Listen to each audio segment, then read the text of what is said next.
Kumuha tayo ng update sa latest shooting mula sa ating Leyte correspondent Miriam Desacada. Miriam, ano na ang latest? Maraming salamat, Pinky. Nakatakdang dalhin ngayong gabi ang dalawang suspect sa Police Regional Office 8 para ilalib ito ng ballistic at paraffin test. Ayon na rin ito ay Colonel Noelito Hitigan, City Director ng Tacloban PNP, habang patuloy pa ang investigasyon mula sa nangyaring pamamaril sa loob ng San Jose National High School sa lungsod ng Tacloban kaninang umaga ng alas 9 ng umaga kanina. Kung saan 3 estudyante ang kumpirmadong namatay at 5 naman ang naiulat na wounded. Dagdag pa ni Hitigan na isa sa tinitingnan nilang motibo ang sa trahedyang ito ay ang matagal ng pambubuli sa 14 years old. Dahil sabi ng 14-year-old ayon sa mga investigador, grade 7 pa lang siya, binubuli na. Mula sa kanilang isinasagawang investigasyon na pag-alaman ng mga investigador ng Tacloban PNP, ayon sa pahayag ng mga suspect na ang 9mm millimeter ng 14-year-old na na-recover ay kinuha naman ng nasabing suspect sa kanyang auntie na pulis din na naka-assign sa Police Regional Office 8. At ang baril naman na 38 revolver ay ng 15-year-old ay napulot daw lang niya sa isang bakanteng lote.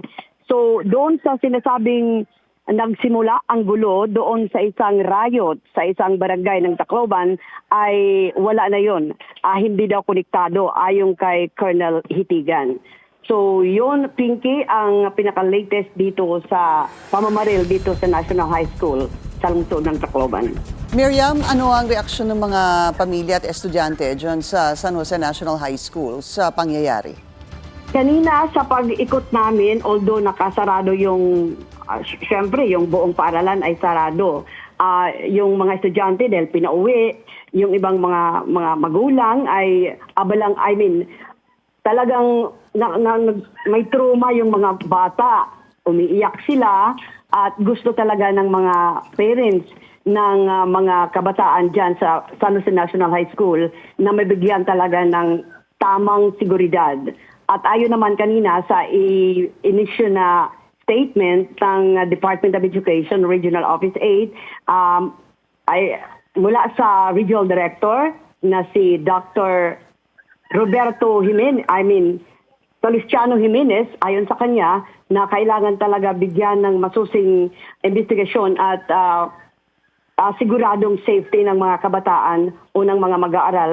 At ayon din kay Colonel Hitigan, although walang pulis na nakatuka doon, pero maglalagay na sila ng station doon sa malapit na lugar para masiguro ang seguridad ng mga estudyante sa San Jose National High School. Kasi yung paaralan nito, Pinky, parang papasok, hindi naman malayo sa National Highway, pero papasok. So parang kailangan talaga may mga otoridad, kay sabi ni Colonel Hitigan, ang pulis ay nagro-roving lang, so hindi naka-assign talaga doon. Hindi nakapirme, Miriam? Hindi, oo. Yung pamunuan ng eskwelahan, meron na ba silang binigay na statement or update? Ang binigay lang kanina, yung coordination nila sa police, ang coordination din nila sa DSWD na para maplastar muna yung investigasyon. Kasi anytime, pag makuha na daw, sabi ni Colonel Hitigan, yung lahat ng mga kailangan ng mga dokumento ay isasampa na ang kaso sa korte. So yung palang, yung paraffin test at saka yung ballistic, inuna nila para i-attach doon sa folder sa kaso na isasampa nila anytime tomorrow. Miriam, meron ka bang update doon sa mga sugatan? Ang sugatan talaga, Pinky, ayon kay Colonel Hitigan, ngayong hapon lang yung in-update ko sa siya, 4 yung may tama ng baril. Yung 4, yung 3 nasa Tacloban City Hospital, yung isa naman dinala sa Eastern Visayas Medical Center, at ang isa, dahil lang naman, minor, kaya pinalabas kaagad, release kaagad ng Tacloban, ng hospital. So, yung sinasabing 7, yung iba hindi naman galing sa baril.